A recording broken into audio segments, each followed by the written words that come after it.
voudrais juste vous lire une couple de versets avant de commencer et de continuer ce qu'on a regardé la semaine passée. Ça nous dit dans Daniel 8, en parlant d'une petite corne qui s'élève. Au verset 11, ça dit, elle s'élèvera jusqu'au chef de l'armée, lui enleva le sacrifice perpétuel et renversa le lieu de son sanctuaire. L'armée fut livrée avec le sacrifice perpétuel à cause du péché. La corne, jetant la vérité par terre, et réussit dans ses entreprises. Une des marques, je crois, de la fin des temps, dans le temps dans lequel nous sommes, c'est que la corne, c'est que la vérité va être jetée par terre et elle va réussir pareil dans ses entreprises. C'est quelque chose. Et on voit déjà que ces choses-là se passent dans le temps dans lequel nous sommes et que vraiment, la vérité n'est pas considérée aujourd'hui. Les gens savent que souvent, ce qui est dit n'est pas la vérité, mais c'est comme si ça n'a pas vraiment d'importance. Ça va être une des marques, parce que la corne va jeter la vérité par terre. Alléluia. Donc, ce matin, ce qu'on veut faire, c'est de continuer d'examiner ce que la parole de Dieu nous dit, et on va se concentrer sur les temps et les moments de l'avènement. On sait que personne ne sait exactement l'heure, le jour, mais je crois que la parole de Dieu nous donne des indices. La semaine passée, on a regardé à 4 références, je crois, qui sont considérées comme étant des colonnes à propos de l'avènement. L'avènement et l'enlèvement qui sont reliés ensemble et dont la parole de Dieu nous parle. Il y a au moins 4 passages qui nous en parlent explicitement. Et pour moi, ce sont comme des colonnes, vraiment des colonnes, sur lesquelles, je crois, tout ce qui a rapport avec l'avènement et l'enlèvement, on doit s'appuyer sur ces colonnes-là. Jésus nous a dit, n'est-ce pas, que le fondement, c'est ceux qui entendent sa parole et qui la mettent en pratique. Et puis, puisque ces choses-là, je crois, sont claires dans sa parole, il nous appartient vraiment de bâtir là-dessus. On ne peut pas avoir un fondement et après ça bâtir à côté.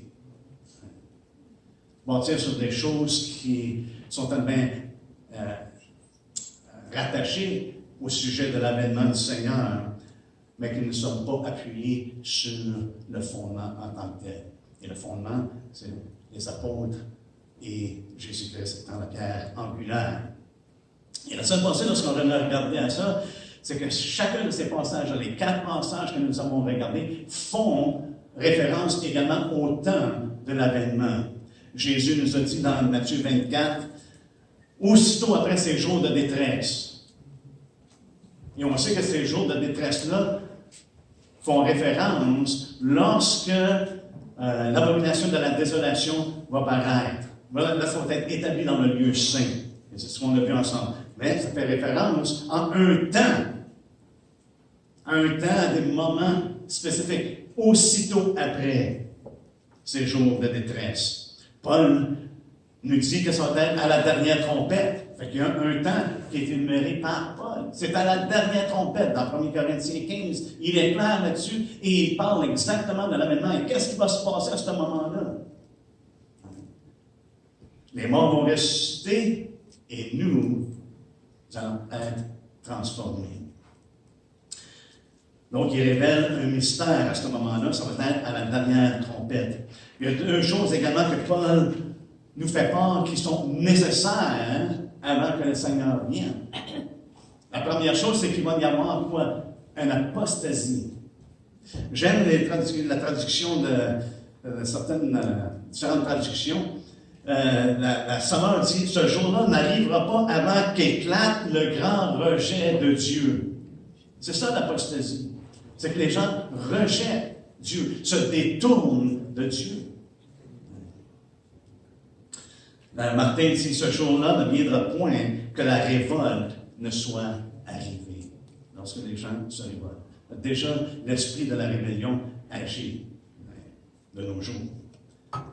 Mais ça nous dit qu'il va y avoir un temps où il va y avoir vraiment un rejet. un détournement.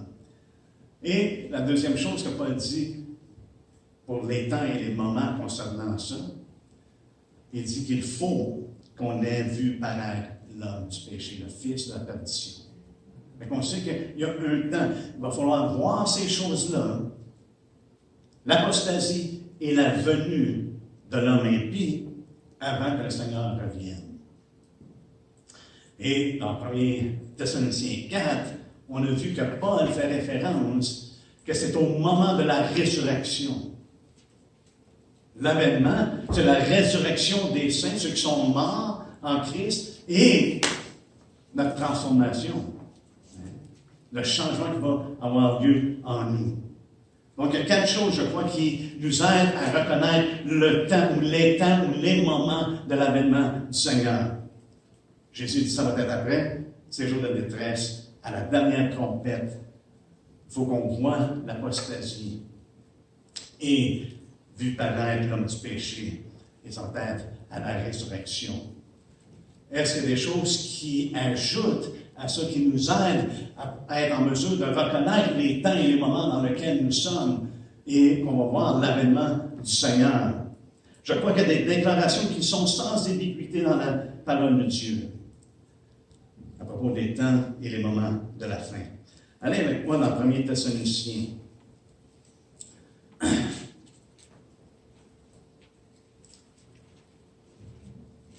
Vous n'avez pas à vous inquiéter, on ne fixera pas une date ce matin. Mais par contre, on doit être au courant des moments, des temps dans lesquels nous sommes, et que la parole de Dieu nous donne, je crois, qui est claire, qu'il n'y a pas d'ambiguïté dans ces choses-là. Au chapitre 5, de 1 Thessaloniciens. Le verset 1, ça nous dit, « Pour ce qui est des temps et des moments, vous n'avez pas besoin, frères, qu'on vous écrive. » Arrêtons ici, est-ce que je peux avoir votre attention juste pour un instant? De la façon que Paul écrit ici, okay, il est clair que qu'est-ce qu'il a mentionné au chapitre 4 concernant l'avènement du Seigneur et nous qui en allons aller le rejoindre, il ne parlait pas de temps du tout. Son but, lorsqu'il a écrit ça, ce n'était pas concernant le temps de l'enlèvement. Il a simplement expliqué qu'est-ce qui allait se produire à l'avènement du Seigneur au chapitre 4.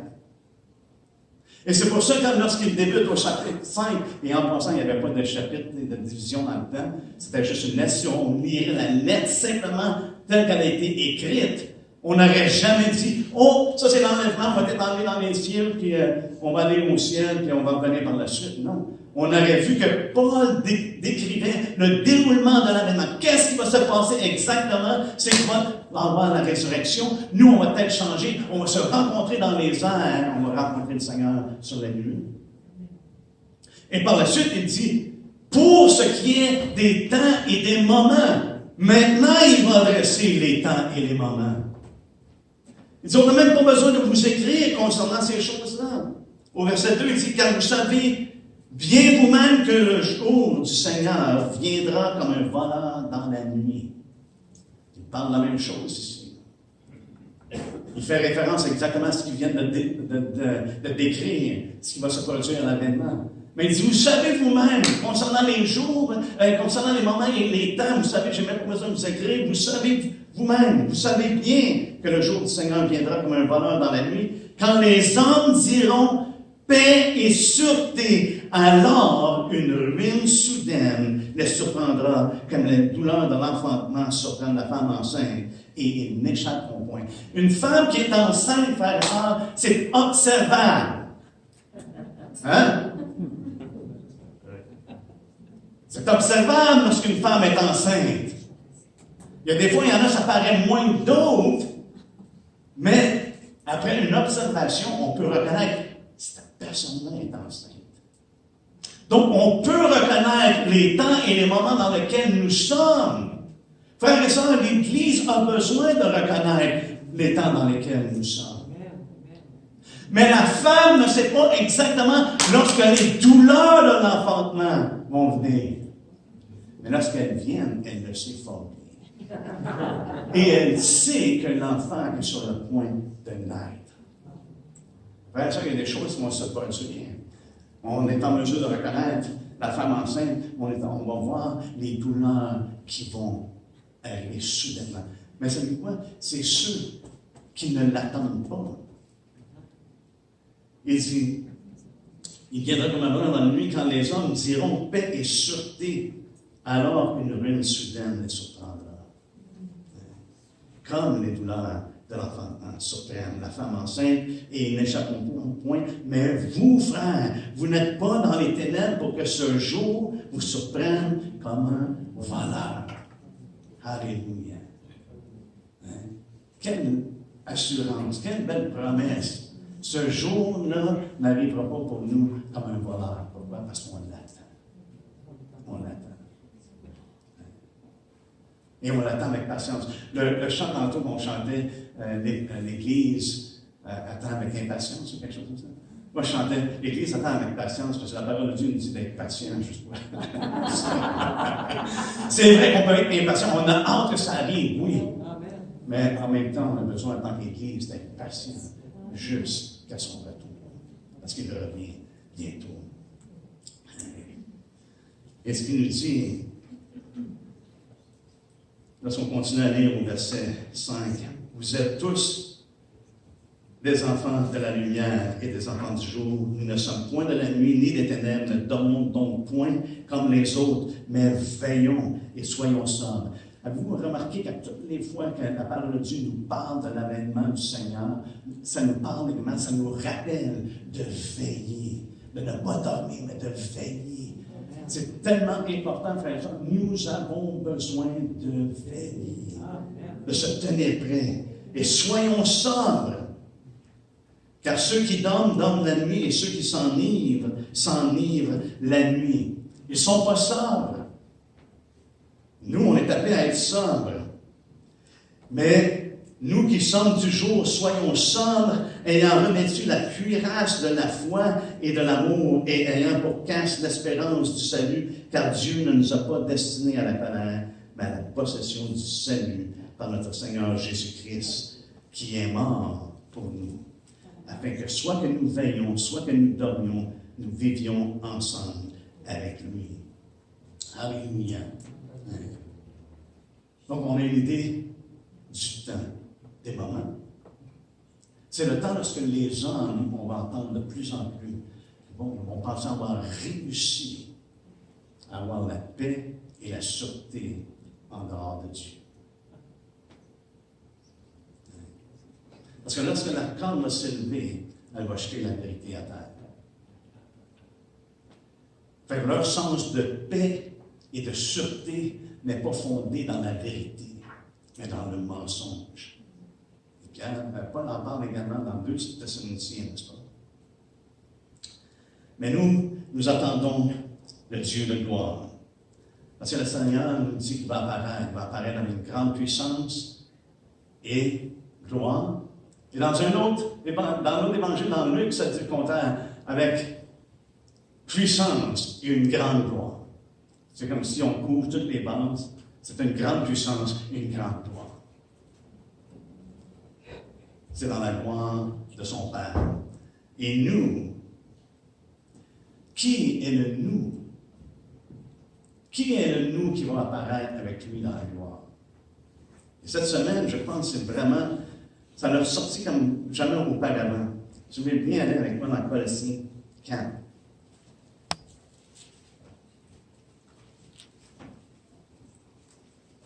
Excusez, 3.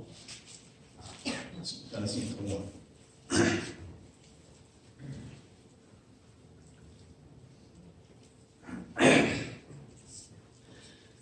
Ça nous dit au verset 4, ça répond à la question, quand Christ, votre vie, paraîtra, alors vous paraîtrez aussi avec lui dans la gloire.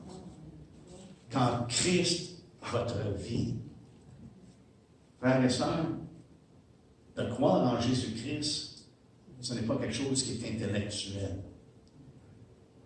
C'est vraiment un changement de vie. Complètement. C'est ça être un disciple de Christ, être un croyant. Quand Christ, votre vie.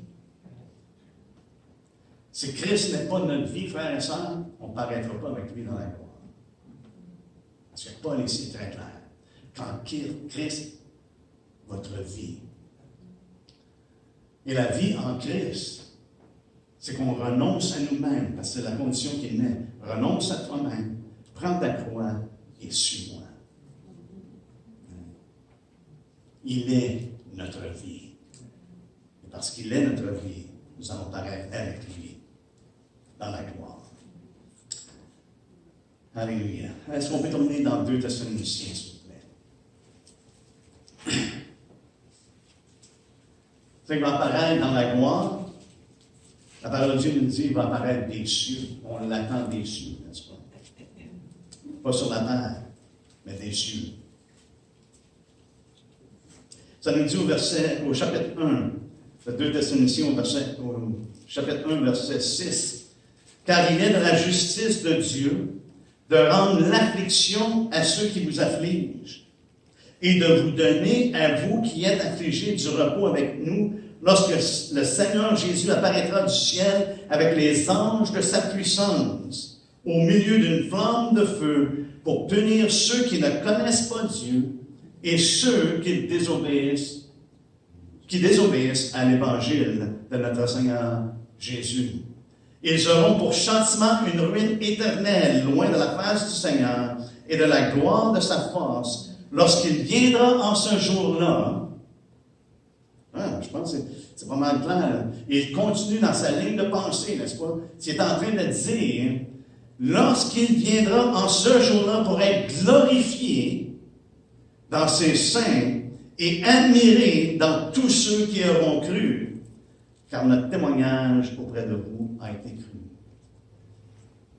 Il vient, premièrement, il dit, pour punir. C'est ce qu'il dit.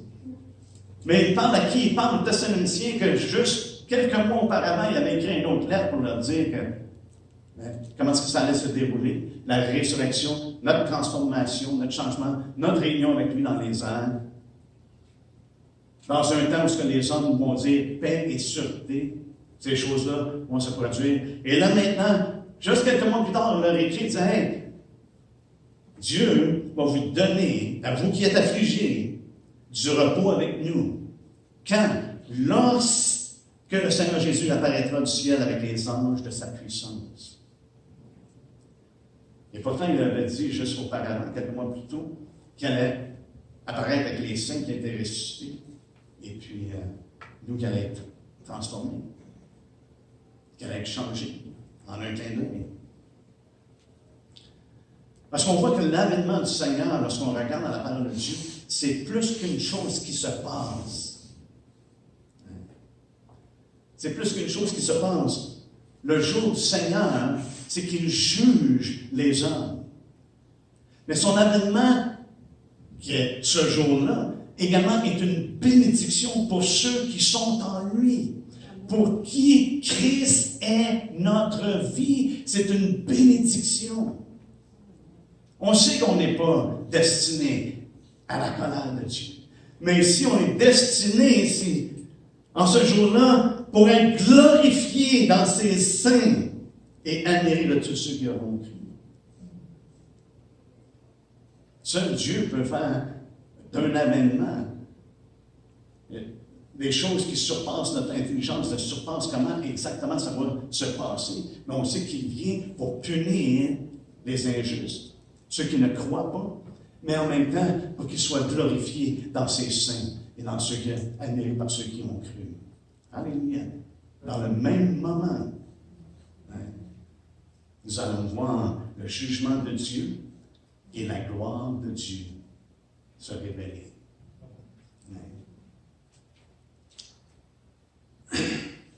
Si on continue à lire, on va continuer au 2e chapitre. Et je crois qu'ici, au 2e chapitre, Paul est explicite concernant le temps de la venue du Seigneur. On a lu la semaine passée, au premier verset du chapitre 2, il dit, pour ce qui concerne l'avènement l'avènement de notre Seigneur Jésus-Christ et notre réunion avec lui, nous vous prions, frères, de ne pas vous laisser facilement ébranler dans votre bon sens et de ne pas vous laisser troubler, soit par quelques inspirations, soit par une parole ou par une lettre qui semblerait venir de nous, comme si le jour du Seigneur était déjà là, que personne ne vous séduise d'aucune manière. Car il faut que l'apostasie soit arrivée auparavant et qu'on ait vu paraître l'homme impie, le fils de la perdition, l'adversaire qui s'élève au-dessus de tout ce qu'on appelle Dieu et de ce qu'on adore. Il va jusqu'à s'asseoir dans le temple de Dieu, se proclamant lui-même Dieu. Donc, on reconnaît ici, c'est ce que Jésus a parlé, n'est-ce pas, dans Matthieu 24.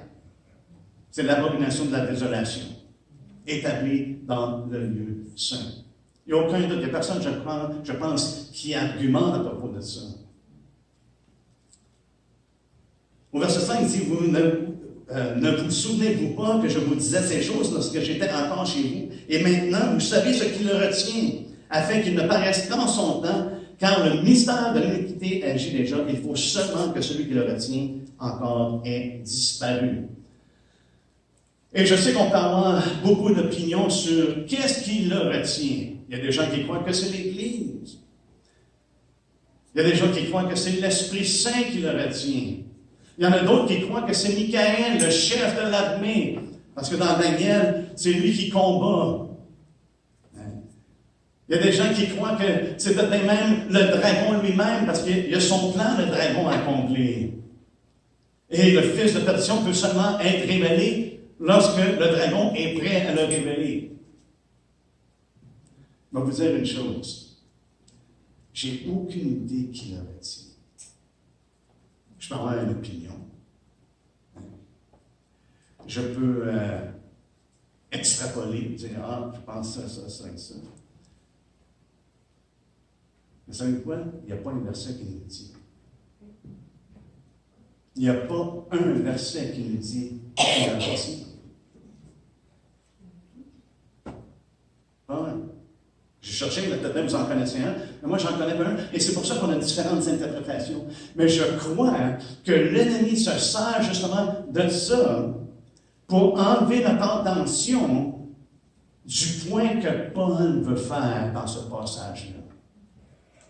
On est tellement acharné à « c'est qui le retient? C'est qui va être disparu?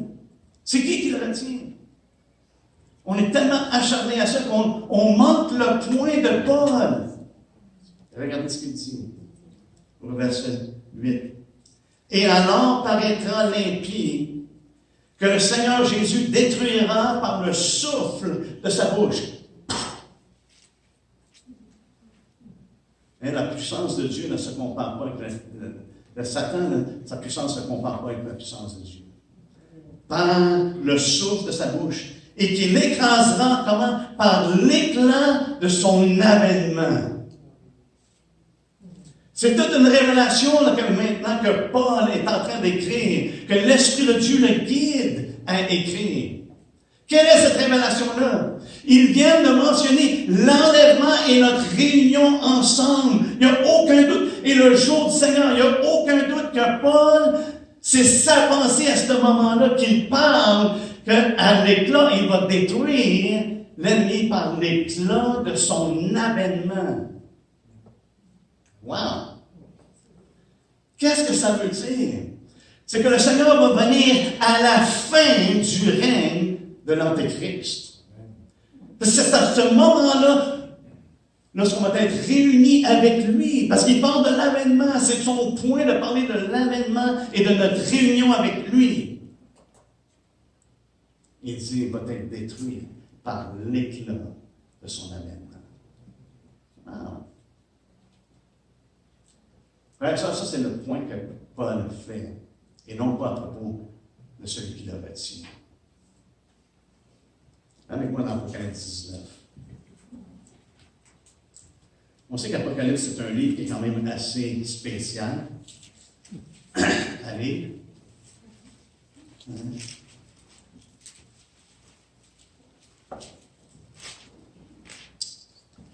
Et on va regarder quand est-ce que le Seigneur détruit la bête. je pense que ça fait du sens. Si Paul dit qu'il va le détruire par l'éclat de son avènement, au chapitre 19, je crois qu'il n'y a pas d'argument à propos parmi les théologiens que le chapitre 19, à partir du verset 11, parle de la seconde venue de Jésus-Christ. Il n'y a pas d'argument là-dessus. Pas à ma connaissance, du moins. Mais regardez ce que ça dit au verset 11. « Puis je vis le ciel ouvert, et voici paraît un cheval blanc. Celui qui le montait s'appelle fidèle et véritable, et il juge et combat avec justice. Ses yeux étaient comme une flamme de feu, sur sa tête étaient plusieurs diadèmes. Il avait un nom écrit que personne ne connaît si ce n'est lui-même. Il était revêtu d'un vêtement teint de sang. Son nom est la parole de Dieu. Les armées qui sont dans le ciel, et ça dit au pluriel les armées, on n'est pas la seule armée, frère et sœur. C'est les armées. Les armées qui sont dans le ciel le suivaient sur des chevaux blancs revêtus d'un fin lin blanc pur. De sa bouche sortait une épée aiguë pour frapper les nations. Il va venir juger, n'est-ce pas? Pour punir ceux qui ne connaissent pas Dieu, qui n'obéissent pas à l'Évangile. Il va frapper les nations. Il les pètera avec une verge de fer. Et il foulera la cuve du vin de l'ardente colère du Dieu Tout-Puissant. Il avait sur son vêtement et sur sa cuisse un nom écrit « Roi des rois et Seigneur des seigneurs ». C'est ce qu'on a chanté ce matin, n'est-ce pas? Et je vis un ange qui se tenait dans le soleil et il cria d'une voix forte, disant à tous les oiseaux qui volaient au milieu du ciel, « Venez, rassemblez-vous pour le grand festin de Dieu, afin de manger la chair des rois, la chair des chefs militaires, la chair des puissants, la chair des chevaux et de ceux qui les montent, la chair de tous, libres et esclaves, petits et grands. Et je vis la bête, les rois de la terre et leurs armées, rassemblés pour faire la guerre à celui qui était assis sur le cheval et à son armée. Et la bête fut prise, et elle et le faux prophète, elle avec le faux prophète, qui avait fait devant elle les prodiges par lesquels elle avait séduit ceux qui avaient pris la marque de la bête et adoré son image. Ils furent tous les deux. Voyons. J'ai la misère à moi. Ils furent tous les deux jetés vivants dans les vents ardents de feu et de soufre, et les autres furent tués par l'épée qui sortait de la bouche de celui qui était assis sur le cheval et sur tous les oiseaux. Et tous les oiseaux se rassasièrent de leur chair. Donc on voit ici, lorsque Jésus revient, les armées, les rois vont le combattre. Ils veulent le combattre, mais ils sont détruits, ils sont pris, ils sont jetés dans l'étang ardent de feu et de soufre. Il les vainc là. La marque de la bête est déjà instituée, c'est la bête qui est prise et le faux prophète. Ça veut dire que c'est à la fin de son règne que Jésus revient et qui deal avec la bête et le faux prophète. Et qui sont mis dans l'étang de feu. Le diable n'est pas encore mis dans l'étang de feu. Ça nous dit par la suite au chapitre 20 qu'il est lié, qu'il est mis dans l'abîme, que c'est fermé, c'est scellé jusqu'à l'imminence soit passée. Et après ça, il va être jugé. Mais la bête, le fils de la perdition et le faux prophète sont déjà mis dans l'étang de feu. Du moins, c'est ce qu'on est ici. C'est qu'on sait que dans la parole de Dieu, frères et sœurs, et spécialement dans l'Apocalypse. L'Apocalypse, c'est pour ma part, je ne lis pas l'Apocalypse d'un bout à l'autre, que c'est tout séquentiel. Ça va se passer exactement comme ça. Vous porterez attention la prochaine fois lorsque vous lisez le livre d'Apocalypse. C'est que Jean dit « Et je vis, et je vis, et je vis ces choses-là, et je vis, oh, et je vis. » Ça, la séquence, c'est la séquence des choses qu'il a vues dans l'ordre dans lequel il les a vus, mais pas nécessairement dans l'ordre dans lequel ces choses-là arrivent. Parce qu'on retrouve dans l'Apocalypse, au moins à 3 reprises, qu'on voit le Seigneur qui vient. Est-ce que le Seigneur revient 3 fois? Non. Le Seigneur ne revient pas 3 fois. Et ce que je crois qui aide à nous faire comprendre que dans l'Apocalypse, le Seigneur nous donne différentes perspectives. Il nous fait voir des choses, la même chose, mais de différentes manières. Est-ce qu'on voit ça un pattern dans les Écritures? On voit ça comme un pattern dans les Écritures. Hein? Le Seigneur fait ça. Joseph a eu une vision, n'est-ce pas? Ou un songe. Il y a eu un songe concernant sa gerbe. Il dit, ma gerbe s'est élevée et là, ses frères étaient pas. Ils étaient en beau fusil. On va se prosterner dans le hein? Par la suite, il y a un autre songe. Mais cette fois-là, c'est le soleil, la lune, les étoiles qui se prosternent devant lui. Et son père est offusqué. Est-ce qu'on va avoir besoin de se prosterner devant toi? 2 différents songes, mais qui parlaient exactement de la même chose. Et je pense que le livre de l'Apocalypse est exactement de la même façon. Il parle de la même chose, mais décrite de différentes façons. Et cela, c'est important de faire la différence. Hein? Que ce n'est pas séquentiel l'ordre dans lequel ils ont été suivis. Mais vraiment que Dieu nous donne une vue, qu'on soit en mesure, de voir l'ensemble de ce qui va se passer. Et dans l'ordre, éventuellement, parce qu'on regarde ces choses-là, OK, on peut voir. Lorsque Pharaon a eu un rêve, souvenez-vous, il y a eu un songe à propos des vaches qui étaient grasses, minces, pouf! Puis il y avait 7 vaches laides, maigres. Ils les ont avalées tout rond, mais ça ne paraissait même pas. Après ça, il y a un autre rêve concernant le blé. Hein? Il y a un autre rêve, c'était beau, et après ça, non, il y en avait qui étaient sèches. Et ceux-là, ils ont succombé, ils ont étouffé les autres. Il essayait de trouver quelqu'un pour y répondre, c'est quoi ces songes-là? Et finalement, lorsqu'il a adressé Joseph dit, c'est pas moi qui va te donner l'interprétation, c'est Dieu qui va te donner l'interprétation. Il connaît toutes choses. Et il lui a donné l'explication de ce qu'elle a à voir. Il dit, on va y aller. C'est dans Genèse 37. J'aime ce qui...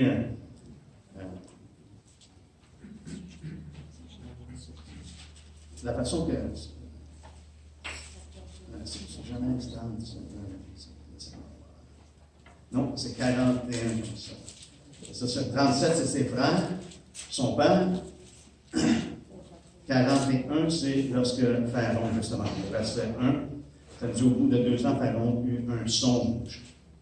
Et après ça, au verset 16, Joseph répondit à Pharaon, parce qu'il l'avait fait venir, ce n'est pas moi, c'est Dieu qui donnera une réponse favorable à Pharaon. Et puis au verset 25, c'est là qu'il commence à expliquer, il dit, Joseph dit à Pharaon, ce qu'a rêvé Pharaon est une seule chose. Dieu a fait connaître à Pharaon ce qu'il va faire. 2 rêves complètement différents, mais c'est la même chose. C'est une seule chose. Et on voit dans le livre d'Apocalypse que le Seigneur nous fait voir les mêmes choses de différentes manières. Il parle des mêmes affaires. Au verset 32, il dit, si Pharaon a vu le songe se répéter une seconde fois, c'est que la chose est arrêtée de la part de Dieu et que Dieu se hâtera de l'exécuter.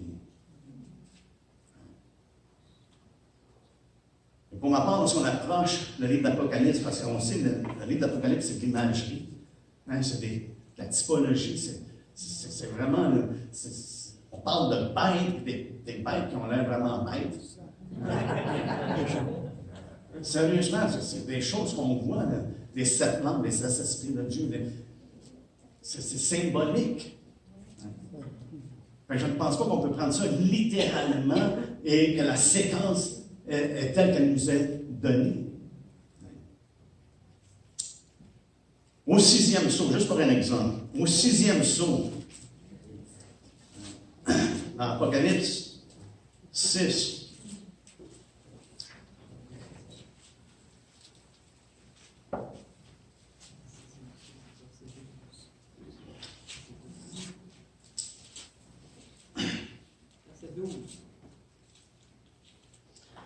au verset 12, oui. Il dit, je regardais, il ouvrit le 6e sceau, il y eut un grand tremblement de terre, le soleil devint noir comme un sac de crin, la lune entière devint comme du sang, et les étoiles du ciel tombèrent sur la terre comme les figues vertes d'un figuier secoué par un vent violent. Le ciel se retira comme un livre qu'on roule, et toutes les montagnes et les îles furent remuées de leur place, les rois de la terre, et les grands chefs, les grands et les chefs militaires, les riches, les puissants, tous les esclaves et les hommes libres se cachèrent dans les cavernes et dans les rochers des montagnes. Et ils disaient aux montagnes et aux rochers, tombez sur nous et cachez-nous devant la face de celui qui est assis sur le trône et devant la colère de l'agneau, car le grand jour de sa colère est venu. Et qui peut subsister? Fait qu'on voit ici, il nous donne une vue d'ensemble de la venue du Seigneur. Avec certains détails de ce qui va se passer. Éventuellement, les hommes, même les rois de la terre vont dire, on ne peut pas soutenir ça, on ne peut pas porter ça. Et il demande aux montagnes de tomber. On a vu la semaine passée également, lorsqu'on regarde dans Apocalypse 11. Là, ici, le 7e sceau, quand il est ouvert, qu'est-ce qui se passe au 7e sceau? Il y a un silence pendant 30 minutes, n'est-ce pas? Mais le 7e sceau met en lumière, maintenant, il va y avoir 7 trompettes. Et les choses, on voit des choses qui sont similaires aux sceaux qui ont été mentionnés auparavant. Pas exactement la même chose, comme les rêves de Pharaon ou de Joseph, ce n'était pas exactement pareil, mais il avait communiqué le même message. Il voulait dire la même chose. Au chapitre 11, on voit que lorsque le 7e ange sonne de la trompette, c'est le jour où le ministère de Dieu va s'accomplir, n'est-ce pas? Ça accomplira ce temps-là. Et ça nous dit ici, verset 15, le 7e ange sonna de la trompette et il y eut dans le ciel de fortes voix qui disaient, le royaume du monde est remis à notre Seigneur et à son Christ, et il régnera de siècle en siècle. Et les 24 vieillards qui étaient assis devant Dieu sur les trônes tombèrent face contre terre et les adorèrent en disant, nous te rendons grâce, Seigneur Dieu Tout-Puissant, qui est et qui était. Mais ça ne dit pas et qui vient. Voyez-vous, avant ce temps-là, dans l'Apocalypse 1, ça nous dit justement, ça fait référence à celui qui est, qui était et qui vient, à 2 reprises. Mais maintenant, il n'y a pas besoin de dire qui vient, parce qu'il est venu.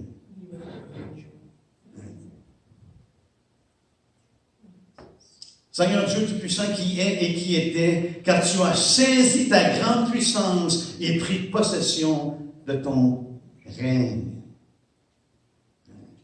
On a vu au chapitre 19 comment est-ce que Jésus descend et vraiment il prend possession de son règne.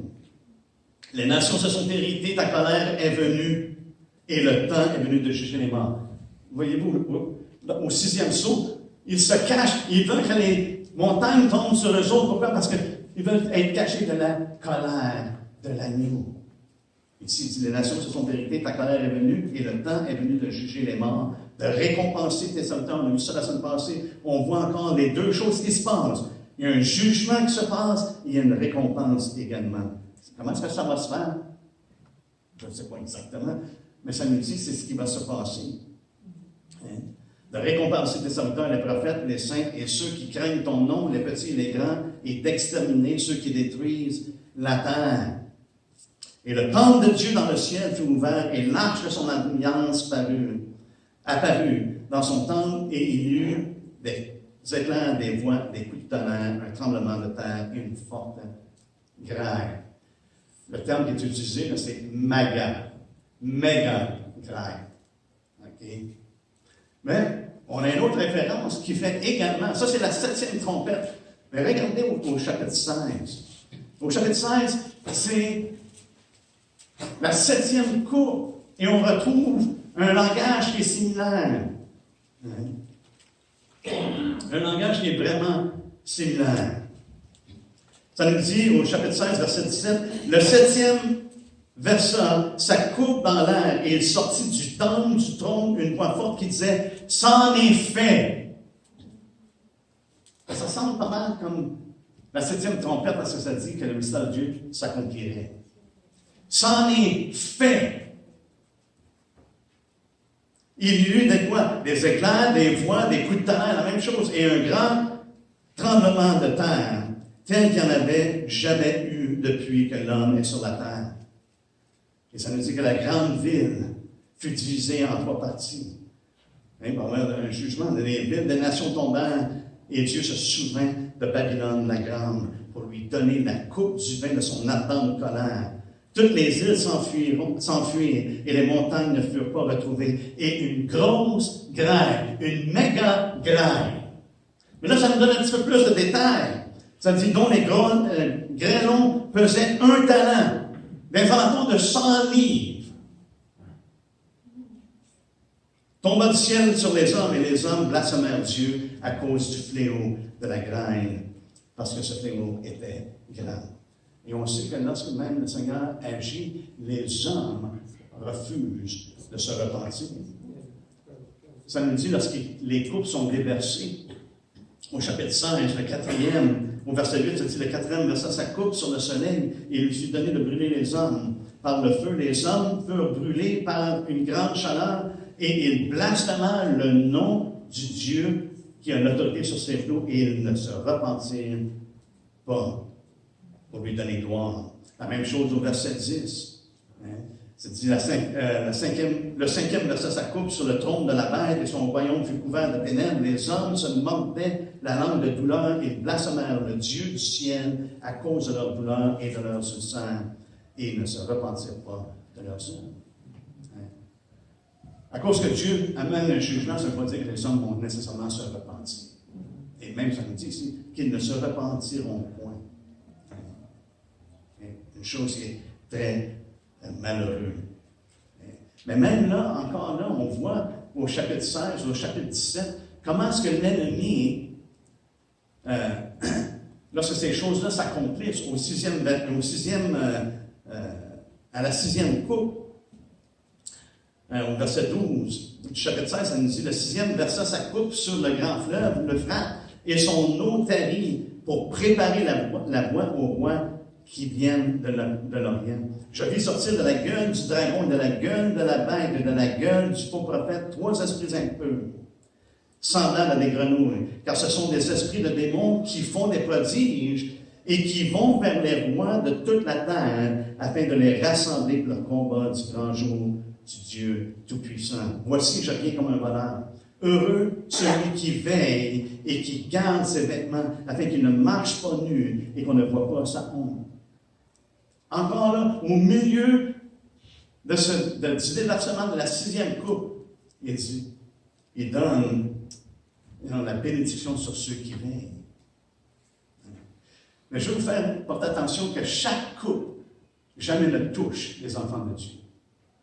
Jamais ne touche son peuple. C'est toujours dirigé dans des choses certaines, soit la terre, soit les eaux et ces choses-là. Mais c'est jamais dirigé à son peuple. Et ça nous dit au verset 16, il les rassemblèrent dans le lieu appelé en hébreu Armageddon. Fait qu'il les rassemble. Plus tard, au chapitre 17, ça nous dit qu'il va juger. Il dit, je vais te montrer le jugement de la prostituée. OK? Au chapitre 16, il y a un rassemblement. Au chapitre 17, il y a un rassemblement des rois. N'est-ce pas? Il va y avoir la guerre d'Armageddon. Mais là, ils sont simplement rassemblés. Au chapitre 17, pendant qu'il est en train de juger Babylone, ça nous dit que, au verset 12, pour le temps, ça dit les 10 cornes que tu as vus sont 10 rois qui n'ont pas encore reçu de royaume, mais qui reçoivent autorité comme roi pendant 1 heure avec la bête. Ils ont un même dessein et ils donnent leur puissance à l'autorité de la bête et leur autorité à la bête. Ils combattront contre l'agneau et l'agneau les vaincra parce qu'il est le Seigneur des seigneurs, le roi des rois. Et les appelés, les élus et les fidèles qui sont avec lui les vaincront aussi. Là, il commence le jugement de la grande. Il y a eu déjà un rassemblement qui se fait à la 6e coupe. Il commence à juger. Et maintenant, il dit, les rois donnent leur autorité à la bête. Et ils combattront. Il va venir un temps, il va combattre. Mais c'est seulement au chapitre 19 qu'on voit que le combat a lieu avec les rois de la terre.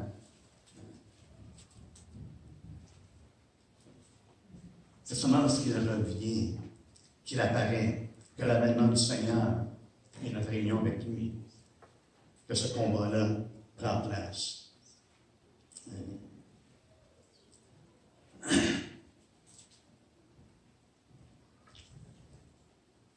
Et souvent, on fait référence à l'épouse, qui est justement au chapitre 19.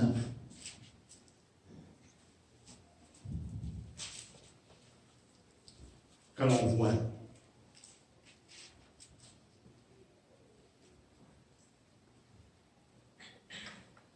Mais on voit l'épouse après le jugement de Babylone. On ne la voit pas avant.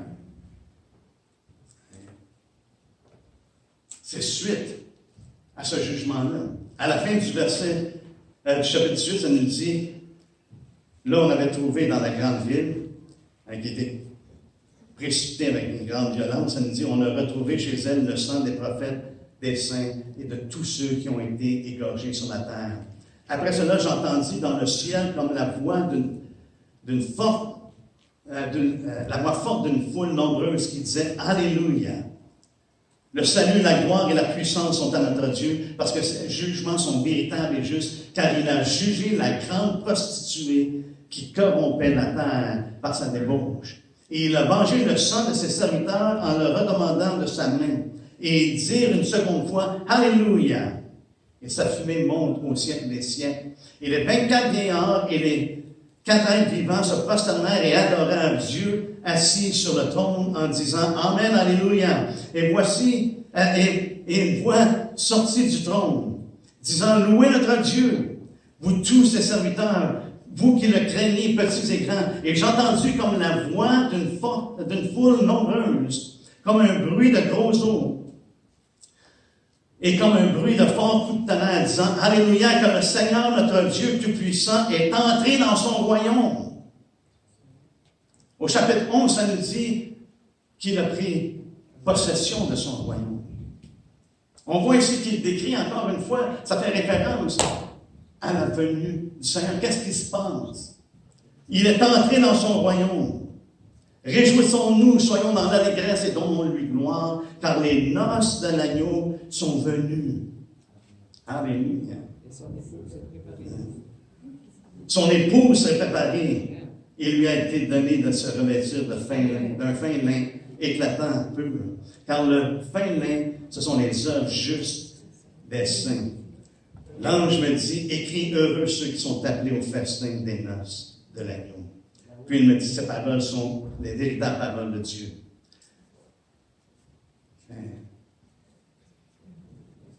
Mais le temps et le moment, les temps et le moment dont il nous fait peur, c'est lorsqu'il, après avoir jugé la grande ville, après avoir jugé Babylone. Et l'épouse que l'on voit là, elle ne parle pas nécessairement que dans les cieux. Parce que le Seigneur revient où? On l'attend. Il dit qu'elle est revenue. Est-ce qu'il revient dans le ciel? Il n'y a rien sur la terre. Hein? C'est ce qu'il nous dit, il n'y a rien sur la terre. Et même on prie, notre Père qui est aux cieux, que ton nom soit sanctifié, que ton règne vienne. Son règne vient sur la terre. Il vient régner à Jérusalem. Il vient régner pour une période de 1000 ans. Après les tribulations. Oui, après les tribulations. Hein? Après les tribulations, après le jugement de la grande prostituée. Et c'est ce que ça nous dit. Hein? Et là, l'épouse s'est préparée. Hein? Et les noces sont venues. Les noces ne sont pas venues avant que ces événements-là, que ces choses-là se passent. Hein?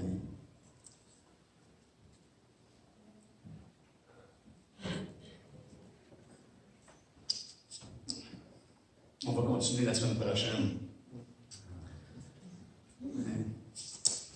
Je crois pour ma part que c'est clair que ces choses-là vont se produire avant l'avènement et notre réunion avec le Seigneur.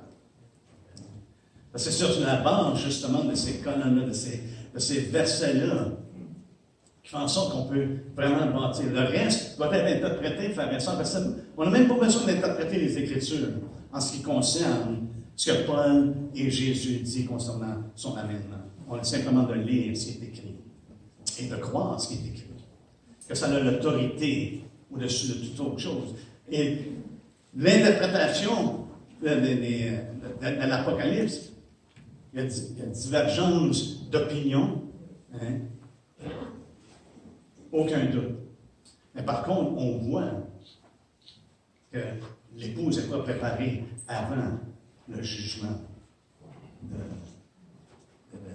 de Babylone. C'est après ces choses-là qu'il donne la gloire à Dieu et que Dieu entre dans son règne. On sait que Dieu règne en ce moment. Hein? Dieu règne dans les cieux. Hein? Il n'y a pas besoin d'entrer dans son règne, dans les cieux. Il règne, il est assis sur le trône. C'est lui qui règne. Où ce qui entre dans son règne? Il rentre dans son règne sur la terre. Parce qu'en ce moment, quand Jésus est parti, il dit, moi, je n'ai rien à voir avec lui. Le diable s'en vient, je n'ai rien à voir avec lui. Il ne trouve rien avec moi, je n'ai rien à voir avec lui. Et on sait que Jean nous dit que le règne du diable est maintenant. Même Jésus dit, quand il s'était crucifié, il dit, c'est votre temps des ténèbres, c'est la puissance des ténèbres, c'est votre temps. Et c'est ce qui règne en ce moment. Le diable règne en ce moment sur le monde. On sait que le monde entier est sous son emprise. C'est son empire à lui. Et c'est ce qu'on voit décrit également dans l'Apocalypse. La bête, justement, c'est cet empire-là. Tu sais, la bête terrible que Daniel a vue, était plus terrible que toutes les autres. Toutes les autres bêtes. Et il parle d'un empire qui va être extrêmement terrible. Amen. Ce sont tous ensemble.